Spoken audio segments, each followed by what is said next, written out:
হুম।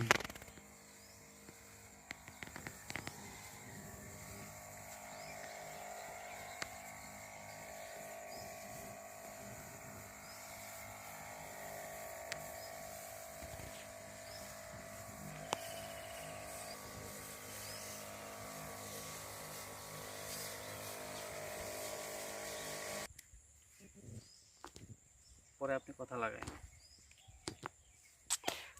আচ্ছা, ক্লিয়ার কি উঠতেছে? ওয়াও, সেই মরিচ,